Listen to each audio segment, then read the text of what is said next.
میں آپ کو آج کل سے آج تک کی اپڈیٹ دینا چاہ رہا تھا۔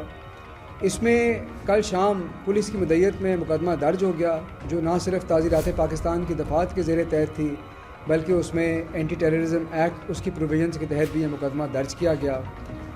اور کل سے آج تک ابھی 24 گھنٹے کے اندر 200 ریڈز ہو چکی ہیں، اور ڈی پی او سیالکوٹ نے 10 ٹیمیں تشکیل دیں جنہوں نے چھاپے مارے، اور 200 ریڈز ہو چکی ہیں۔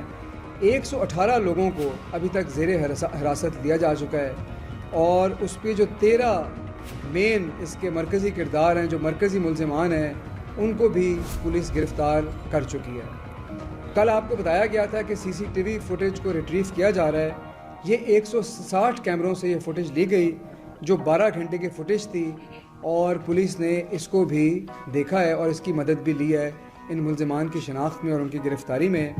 اس کے علاوہ سی ڈی آر اور موبائل ڈیٹا انالیسس جو تھا وہ بھی کیا، اور ہزاروں کالوں کا ریکارڈ چیک کیا گیا، اور اس کی مدد سے بھی یہ شناخت کی گئی کہ یہ ملزمان کہاں ہیں، اور اس نے بھی تفتیش میں کافی مدد دی ہے۔ اور اس کے علاوہ ویڈیو فوٹیج کا جو ڈیٹیل انالیسس ہے وہ، اور جو فورینزک انالیسس ہے وہ ابھی جاری ہے، اور وہ کافی تیزی سے اس کے اوپر کام ہو رہا ہے۔